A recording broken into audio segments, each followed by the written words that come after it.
વિદ્યાર્થી મિત્રો કેમ છો? મજામાં ને? હવે આપણે એસપીમાં 5મા ચેપ્ટરની અંદર આપણે આગળ વધીએ છીએ. પાર્ટ 1ના 5મા ચેપ્ટરમાં હવે ઈમેલનું સ્વરૂપ આપણે એની વાત કરીએ છીએ. બરાબર. ઈમેલ એટલે તો તમને આપણે અગાઉના લેક્ચરમાં ઈમેલ એટલે શું એની વાત કરેલી. ઈમેલ એટલે ઇલેક્ટ્રોનિક મેલ. હવે ઈમેલ જે આપણે વાત કરીએ છીએ, હવે સપોઝ માની લો કે મારે કોઈ વ્યક્તિને ઈમેલ મોકલવું છે, બરાબર છે. એટલે ઈમેલ એટલે ઇલેક્ટ્રોનિક મેલ એટલે મારે કોઈને મેલ મોકલવો છે, તો મેલ મોકલવા માટે મારે કઈ કઈ પ્રક્રિયા કરવી પડે, બરાબર છે. તો એ વસ્તુની જાણકારી હવે હું તમને અહીં આગળ આપી દઉં. એટલે એને એવું કહી શકાય કે ભાઈ ઈમેલનું સ્વરૂપ. તો હવે હું ઈમેલ મોકલું છું, હું કોઈ પણ વ્યક્તિને ઈમેલ મોકલું છું એટલે હું મોકલનાર થયો, અને જે વ્યક્તિને મોકલું છું એ વ્યક્તિ રિસીવ કરનાર એટલે ઈમેલ મેળવનાર થયો, બરાબર. હવે સપોઝ જો મારે ઈમેલ મોકલવો છે તો સૌથી પહેલાં મારી પાસે ઈમેલ એડ્રેસ હોવું જોઈએ, બરાબર. પહેલું ટૉપિક શું છે કે ભાઈ મારે માન લો કે ઈમેલ મારે મોકલવું છે, બરાબર છે. તો મારી પાસે શું હોવું જોઈએ? મારી પાસે મારું પોતાનું ઈમેલ એડ્રેસ હોવું જોઈએ. પહેલું સ્ટેપ આ છે, બરાબર છે. આ સમજો એટલે તમને ખ્યાલ આવશે. એટલે શું તો કે પહેલાં મોકલનાર એટલે હું મોકલનાર થયો એટલે મોકલનારનું પોતાનું ઈમેલ એડ્રેસ હોવું જોઈએ, બરાબર. હવે જેને ઈમેલ મોકલવો છે એનું પણ ઈમેલ એડ્રેસ હોવું જોઈએ. એટલે હું મોકલનાર છું એટલે મારું તો ઈમેલ એડ્રેસ હોવું જ જોઈએ, પણ સામેવાળી વ્યક્તિને જે મોકલવાનું છે એનું પણ એડ્રેસ હોવું જોઈએ. ઉદાહરણ તરીકે માન લો કે આપણે ઈમેલ પહેલાં આપણે પત્રો લખતા, તો પત્રો લખતા તેની અંદર હું જે જગ્યાએ બેસીને પત્ર લખું છું, જેને પત્ર લખું છું એનું એડ્રેસ તો હોવું જોઈએ ને, સરનામું તો હોવું જોઈએ ને. બસ એ જ સરનામું આ ઈમેલમાં એનું એડ્રેસ એટલે સરનામું, ઈમેલ સરનામું હોવું જોઈએ, એટલે ઈમેલ એડ્રેસ હોવું જોઈએ, બરાબર. હવે ઈમેલ એડ્રેસની જે સેવાઓ છે એટલે ઈમેલની સેવાઓ કોણ પૂરી પાડે છે? તો કે ઈમેલની સેવાઓ પૂરી પાડતી એક ગૂગલ અથવા યાહૂ, બરાબર, જેવી કંપની સાઇટ પર જઈ આપણને અનુકૂળ હોય એવું આપણે એડ્રેસ પસંદ કરીએ છીએ. કેવું કરીએ છીએ? આપણને અનુકૂળ હોય ને મિત્રો એવું એડ્રેસ પસંદ કરીએ છીએ. એનું ઉદાહરણ તમને આપો. માન લો કે મારું નામ પ્રિયેશ વ્યાસ છે, તો મારું ઈમેલ એડ્રેસ પણ મારા નામથી બનાવી શકું છું.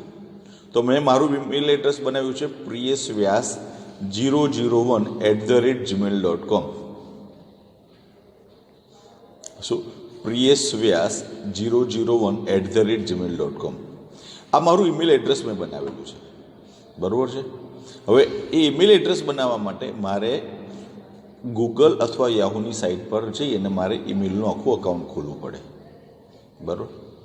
અને ઈમેલની સેવાનો ઉપયોગ કરવા માટે એનો પાસવર્ડ મેં રાખેલો હોય, બરાબર. એટલે કે મારા સિવાય બીજો કોઈ પણ વ્યક્તિ એ ઈમેલ જોઈ ન શકે અથવા તો એ મેલનો અન્ય કોઈ પણ જગ્યાએ ઉપયોગ ન કરી શકે. મતલબ મારા એડ્રેસનો કોઈ ઉપયોગ ન કરે એ હેતુથી મારે એક સાંકેતિક ભાષાનો કંઈક પાસવર્ડ નક્કી કર્યો છે, બરાબર. એ પાસવર્ડ મારી પાસે હોય. આ પાસવર્ડનો આપણે જે ઉપયોગ કરીએ છીએ, આ પાસવર્ડનો આપણે ઉપયોગ કરી અને પોતાના અકાઉન્ટ સુધી પહોંચી શકાય. એટલે મારું ઈમેલ એડ્રેસ છે ત્યાં આગળ મારે પહોંચી શકાય. અને મારા ઈમેલ એડ્રેસ પરથી માન લો કે મારે તમને મોકલવાનો છે મેલ, બરાબર છે. તો મારા ઈમેલ એડ્રેસનો ઉપયોગ કરી અને હું તમને મેલ મોકલી શકું છું. તો મારા ઈમેલ એડ્રેસ પર મેલ પહોંચી જાય છે.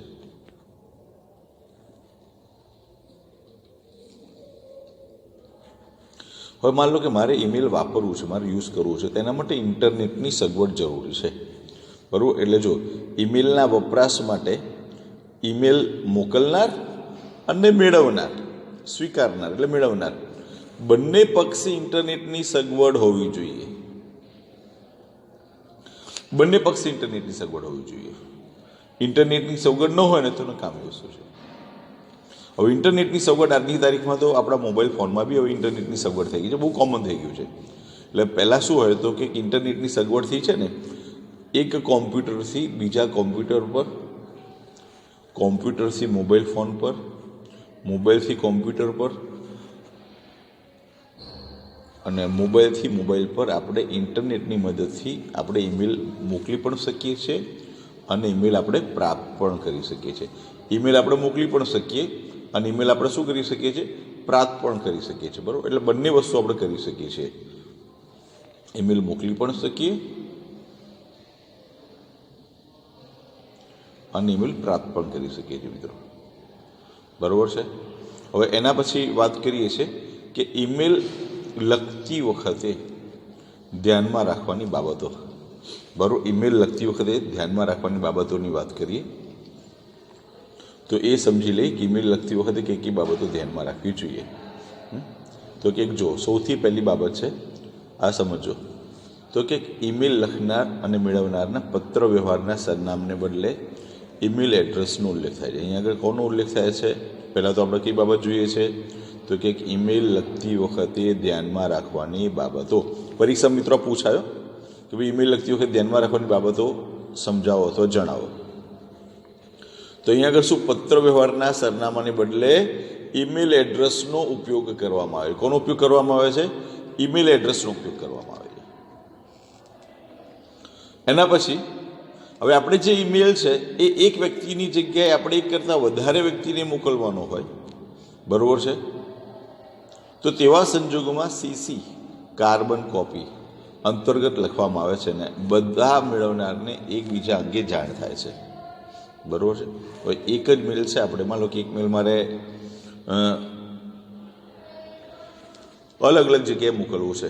ઉદાહરણ તરીકેનું ઉદાહરણ આપું. માન લો કે આપણા ત્યાં હાલ કોરોના વાયરસની મુશ્કેલી છે, તો કોરોના વાયરસના કારણે આપણને જે સર્વિસીસ પ્રોવાઈડ થવી જોઈએ એ કોઈ કારણોસર કદાચ સર્વિસીસ પ્રોવાઈડ થતી નથી.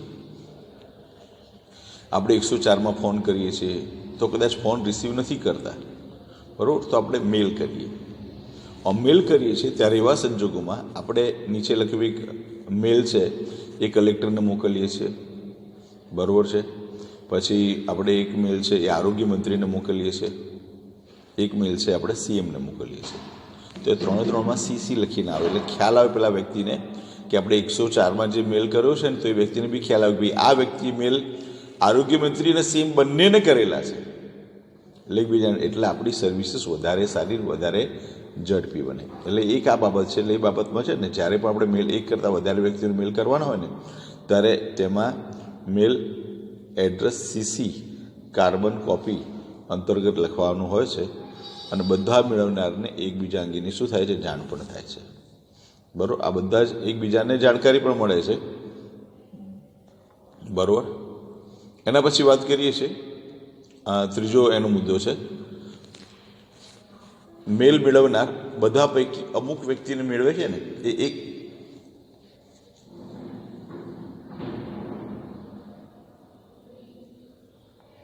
હવે એક મેલ છે એ બધાને મોકલવો છે, પણ હવે આપણે કોને મોકલવો છે ને એક વ્યક્તિને મોકલી પછી બીજા અન્ય વ્યક્તિને મોકલવો હોય અને પેલા વ્યક્તિને જાણ ન કરવી હોય તો એની અંદર શું કરવું પડે ખબર? BCC blind carbon copy. એટલે આ બીસીસી બ્લાઇન્ડ કાર્બન કોપી કરીને એટલે આમાં સંજોગ કેવું કે ઈમેલ મેળવનાર બધા પૈકી અમુક જ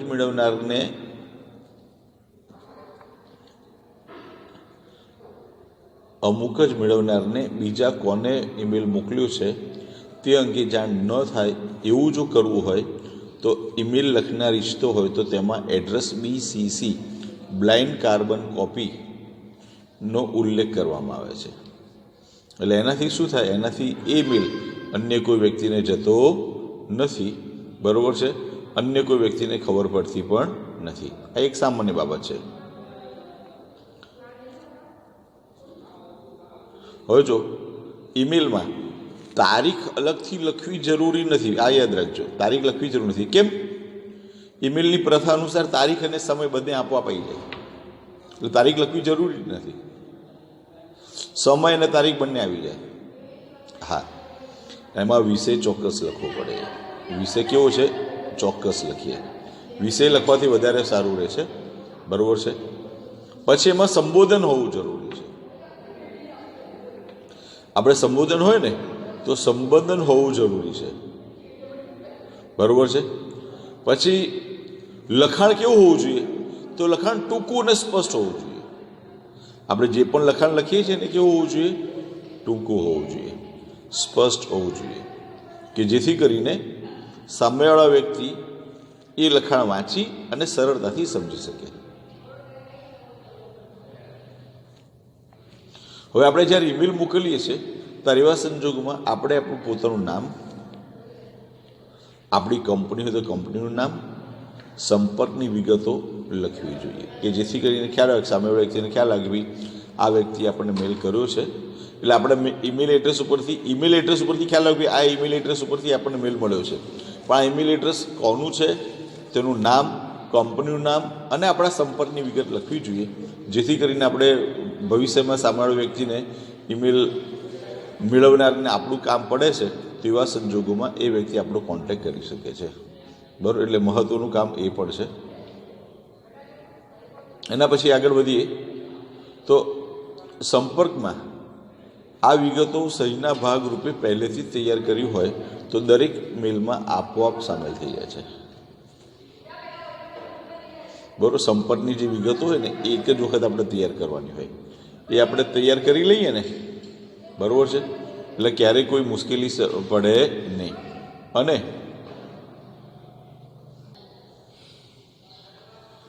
હા, પછી એના પછીનો ટોપિક છે કે ભાઈ ઈમેલમાં જોડાણ, એટેચમેન્ટ, લિખિત, દ્રશ્ય શ્રાવ, ચિત્રો મોકલી શકાય છે. મિત્રો આપણે ઈમેલની અંદર છે ને હવે તો આપણે અમુક વિડીયો પણ મોકલી શકાય છે.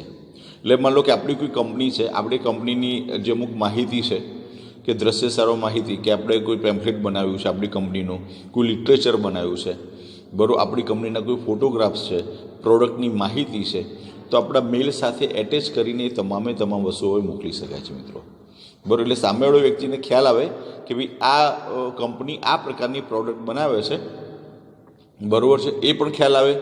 અધરવાઇઝ બીજી રીતે બી કે માન લો કે આપણે ત્યાં કોઈ બહુ ગંદકી થઈ હોય, સફાઈ કામદારો આવતા ન હોય, તો તેવા સંજોગોમાં ગંદકીના ફોટા પાડીને પણ આપણે એની અંદર એટેચ કરી શકીએ છીએ. બરાબર છે, આપણા આરોગ્ય મંત્રીને અથવા તો આપણું જે મ્યુનિસિપલ કોર્પોરેશન છે એની અંદર પણ આપણે આ પ્રકારે મેલ કરી શકીએ છીએ. એટલે આમાં શું લિખિત, દ્રશ્ય, શ્રાવ્ય અને ચિત્રો પણ આપણે મોકલી શકાય છે. પછી છે જો ઈમેલમાં કોઈ જોડાણ મોકલતા હોય તો ઉલ્લેખ કરવો જરૂરી છે. હા, એટેચમેન્ટ હોય ને એટલે આપણે કોઈ પણ પ્રકારનું જોડાણ કરીએ છીએ ને, જોડાણ લખીએ છીએ ને, તો એટેચમેન્ટ લખવું જરૂરી છે. એટલે સામેવાળા વ્યક્તિને ખ્યાલ આવે કે આ મેલની સાથે કંઈક વસ્તુ એટેચ કરેલી છે, એટલે એટેચમેન્ટ લખવું જરૂરી છે. મિત્રો એના પછી છે કે મેલ મોકલતા પહેલાં એક વખત ફરી ઈમેલનું લખાણ વાંચ્યા બાદ જ ઈમેલ મોકલવો જોઈએ. એટલે આપણે આ સામાન્ય સંજોગમાં કહી શકાય ને કે એક વખત લખ્યા પછી છે ને એક વખત વાંચી જવું. બરાબર, વાંચવું જોઈએ કે જેથી કરીને કદાચ કોઈ ભૂલ રહી ગઈ હોય, બરાબર, અથવા તો કોઈ વાક્યમાં કોઈ મુશ્કેલી હોય તો એવા સંજોગોમાં એ વસ્તુ આપણે સરળતાથી આપણે કરી શકીએ છીએ. મિત્રો બરાબર, તો અહીંયા આખો આપણો આ ટૉપિક ઈમેલ લખતી વખતે ધ્યાનમાં રાખવાની બાબતો આપણે પૂરી કરી. બરાબર, હવે એમાં ઈમેલના હવે થોડા એક બે એના ઉદાહરણ જોઈ લઈએ એટલે આપણે એકદમ આ કન્સેપ્ટ આખો ક્લિયર થઈ જાય. બરાબર છે.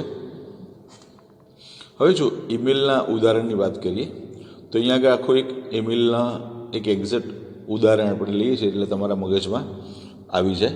તો જો સૌથી પહેલાં એક ટૉપિક છે એટલે તમને ખ્યાલ આવે તો કે અહીંયા આગળ એક કંપની છે આલ્ફા સાયકલ, ભરૂચ વતી હેલ્ધી સાયકલ મેન્યુફેક્ચરિંગ નોઈડાને 300 સાયકલો ખરીદવા માટેનો ઓર્ડર આપતું ઈમેલ લખો.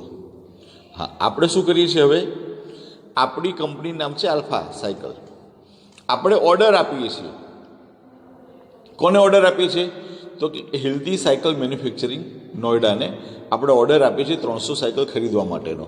તો આના માટેનો આપણે ઈમેલ લખવું હોય તો આપણે હવે કેવી રીતે લખી શકાય, તો એની આપણે જાણકારી મેળવી લઈએ એટલે તમારા મગજમાં એકદમ વસ્તુ ક્લિયર થઈ જાય.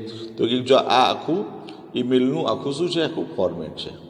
તો કે સૌથી પહેલાં વિગત તો આપણે જેને મેલ મોકલવાનો છે તો એનું પહેલાં તો ટુ હોય ત્યાં આગળ એનું મેલ હોવું જોઈએ, એટલે ઈમેલનું સરનામું હોવું જોઈએ. બરાબર, શું હોવું જોઈએ, ઈમેલનું એનું સરનામું હોવું જોઈએ, એટલે એનું ઈમેલ એડ્રેસ અહીંયા આગળ હોવું જોઈએ.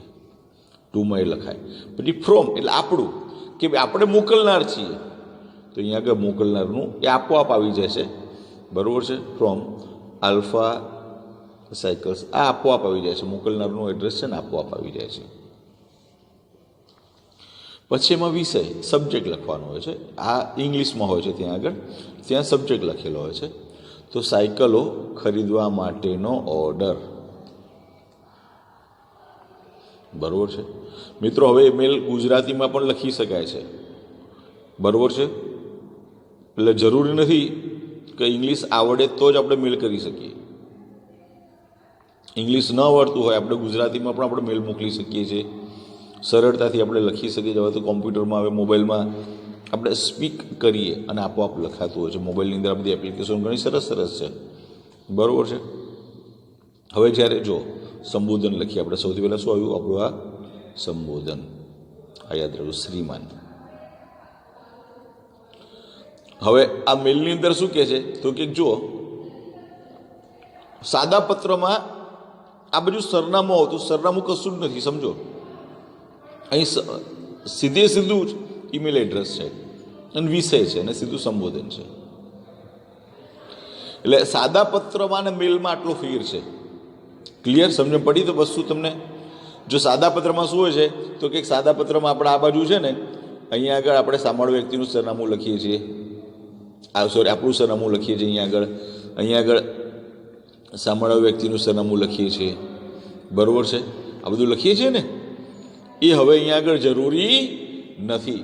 ડાયરેક્ટ આપોઆપ અહીંયા આગળ સામેવાળા પક્ષનું એડ્રેસ લખી નાખો, અહીંયા આપણું એડ્રેસ લખી નાખો, બરાબર, વિષય લખી નાખો, એટલે વાત અહીંયા આગળ પૂરી થઈ જાય છે મિત્રો, બરાબર છે. હવે એના પછી વાત કરીએ હવે ઈમેલમાં કે ભાઈ આપની ગુણવત્તાયુક્ત અને આધુનિક ડિઝાઇન ધરાવતી સાયકલોથી અમારા ગ્રાહકો પ્રભાવિત થયા છે અને અમારા વિસ્તારમાં હેલ્ધી સાયકલનું વેચાણ વિશેષ થાય છે. આપણે એ વસ્તુની એમને વિગત આપીએ છીએ. જૂન મહિનાથી નવું શૈક્ષણિક સત્ર ચાલુ થતું હોવાથી અત્યારથી સાયકલો વિશે પૂછપરછ અને માંગ વધવા માંડી છે. આપણે કેમ ઓર્ડર આપીએ છીએ એનું ઇન્ટ્રોડક્શન છે, બરાબર છે.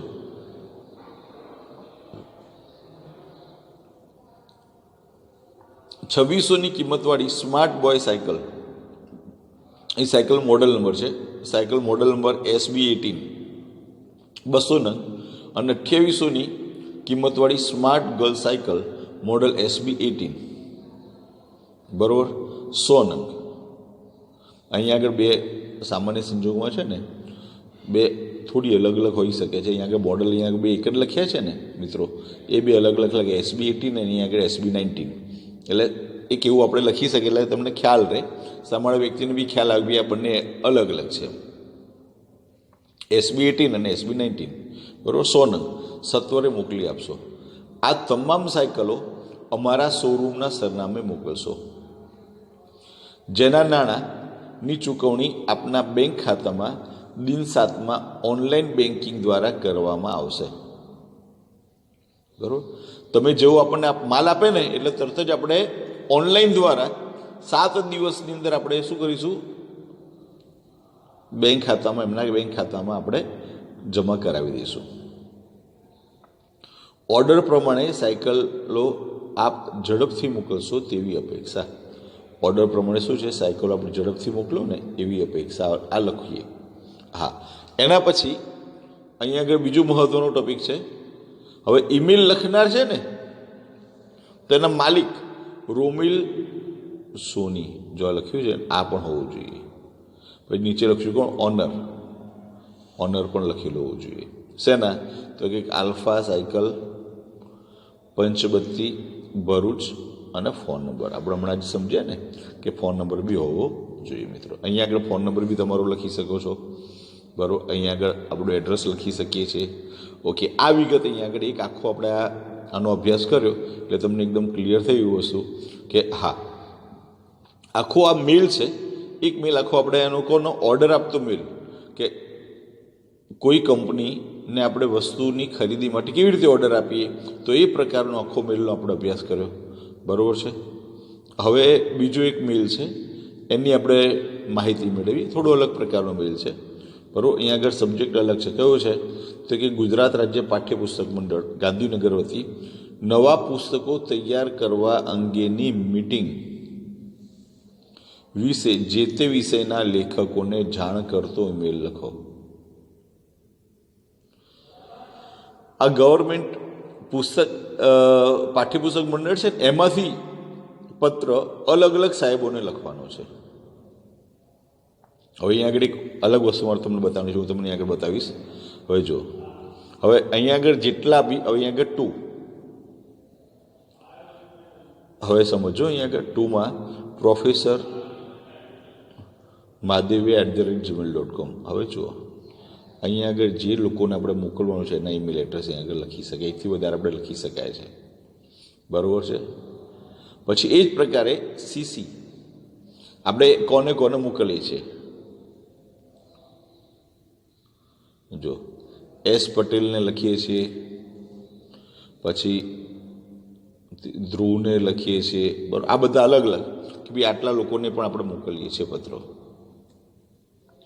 પ્રોફેસરોની મિટિંગ માટે આપણે આ જે સીસી કરીને લખીએ એટલે ખ્યાલ આવી ત્યાં આગળ પણ આ પત્ર પહોંચ્યો છે. કોના તરફથી આવ્યો છે? તો કે ગુજરાત textbook@yahoo.mail.com. એટલે આપણે લખનાર છીએ, આપણે કોણ છે કે ગુજરાત રાજ્ય પાઠ્યપુસ્તક મંડળ આપણે છીએ, બરાબર છે. એ આપણે છીએ એટલે આપણે મેલ કરીએ છીએ. તો વિષય અહીંયા આગળ હોવો જોઈએ. તો કે વાણિજ્યક પત્ર વ્યવહાર વિષયની મીટિંગ અંગે. વાણિજ્ય પત્ર વ્યવહારનું જે પુસ્તક છે કે એના માટેની મીટિંગ છે, એ મીટિંગ અંગેના આખા પત્રની વાત કરીએ છીએ, બરાબર છે. હવે જુઓ, અહીં સાહેબશ્રી ગુજરાત રાજ્ય પાઠ્યપુસ્તક મંડળ ગાંધીનગરને ઘણા બધા વર્ષોથી આપની સેવાનો લાભ મળી રહ્યો છે, તેની અહીં આભાર સાથે હાર્દિક નોંધ લઈએ છીએ. આપ શ્રી તે બાબતને વિદિત હશો જ કે જૂન 2017થી શરૂ થતા શૈક્ષણિક સત્રની ધોરણ 12નો નવો અભ્યાસક્રમ અમલી હોવાનો હોય તે પ્રમાણે નવા પુસ્તકો તૈયાર કરવાના છે. નવા અભ્યાસક્રમ પ્રમાણે પાઠ્યપુસ્તકો તૈયાર કરવા માટે આપની વાણિજ્યિક પત્ર વ્યવહાર વિશેના લેખક તરીકે પસંદગી થઈ છે. પુસ્તકો તૈયાર કરવાની બ્લુપ્રિન્ટ બનાવવા અને તેને સંલગ્ન કાર્યવાહીની વહેંચણી કરવા અને મુદ્દાઓની ચર્ચા વિચારણા કરવા તારીખ 22 માર્ચ 2016ના રોજ બપોરે 1 કલાકે મંડળના સભાગૃહમાં એક મિટિંગનું આયોજન કરવામાં આવેલું છે, જેમાં હાજર રહેવા વિનંતી છે. ગુજરાત રાજ્ય પાઠ્યપુસ્તક મંડળ ગાંધીનગરના નિયમ અનુસાર મિટિંગમાં હાજર રહેવા TADA આપવામાં આવશે. હવે જો મિત્રો, આપણે જે પણ ફેસિલિટીઝ આપીએ છીએ અહીંયા આગળ એ વસ્તુ પણ અહીંયા આગળ મેન્શન કરવામાં આવે છે કે ભાઈ TADA, તમે મિટિંગમાં હાજર રહેશો ને તો તમને TADA આપવામાં આવશે, બરાબર છે. આપના સહકારની અપેક્ષા. ચિરાગ પટેલ, સંયોજક, કોમર્સ, ગુજરાત રાજ્ય પાઠ્યપુસ્તક મંડળ, બરાબર છે. અને આગળ એમનો મોબાઈલ નંબર. મિત્રો, આ પ્રકારની આખી વિગતો છે. મિત્રો, હવે જુઓ, આ કેવી વસ્તુ છે. આ મેલ લખ્યો છે, હું મોકલનાર છું, સમજો. આની આપણે મહત્વતા શું છે એ એક વાત કરી એટલે તમારા મગજમાં એકદમ વસ્તુ ક્લિયર થઈ જાય. આની મહત્વતા શું છે એ સમજવાનું છે. મિત્રો, તો કે જો આની મહત્વતા શું, ઈમેલની મહત્વતા શું છે અને સાદા પત્રની મહત્વતા શું છે એ વાત કરીએ. ચલો, સાદો પત્ર લખીએ છીએ એ રીતે આ પણ પત્ર લખીએ છીએ. સાદા પત્ર લખવા માટે પહેલાં તો કાં તો આપણે કવર જોઈએ, બરાબર છે, અથવા તો આપણે સાદું પેપર જોઈએ, પેન જોઈએ. પેપર ને પેન લઈને આપણે લખીએ. અધરવાઇઝ આપણે કોમ્પ્યુટરમાં પ્રિન્ટ કાઢીએ.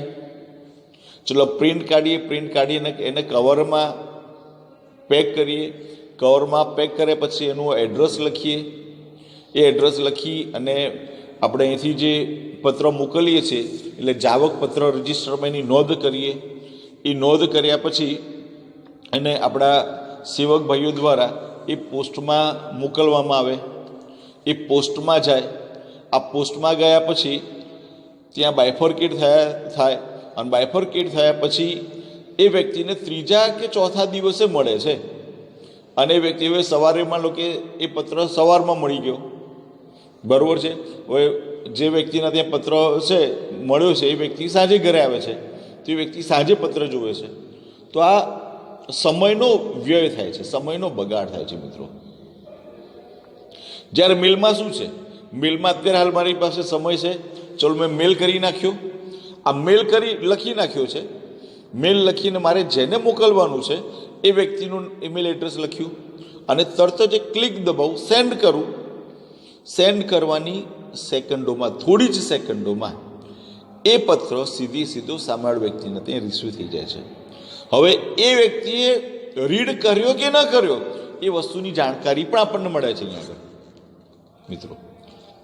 એ પહેલાં આમાં આપણે નથી થતું. પત્ર મળ્યો તો ભાઈ પત્ર કોને મળ્યો છે, તો એના માટે કાં તો આપણે રજિસ્ટર રેડી કરવું પડે, તો પછી રજિસ્ટર રેડી કર્યા પછી હવે ઘરના કોઈ વ્યક્તિએ પત્ર સ્વીકાર્યો તો પેલા વ્યક્તિએ પત્ર વાંચ્યું કે નહીં એ તો ખ્યાલ જ ના આવે.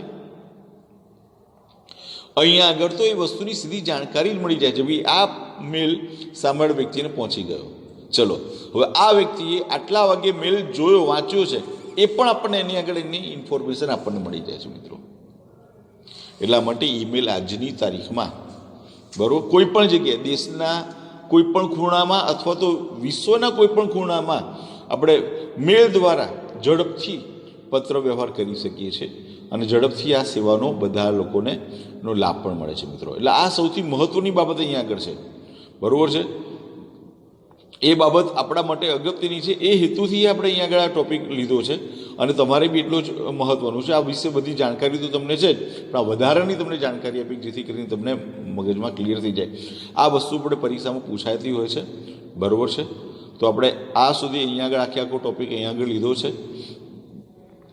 આપણો આ ટોપિક અહીંયા આગળ આખો પૂરો થઈ ગયો. આપણે ઈમેલનું સ્વરૂપ, ઈમેલ લખતી વખતે ધ્યાનમાં રાખવાની બાબતો અને ઈમેલના ઉદાહરણ આપણે જોઈ લીધા. આવી રીતે તમારે બીજા 2 ઈમેલના આ પ્રકારે ઉદાહરણ તમારે લખવાના છે, બરાબર છે.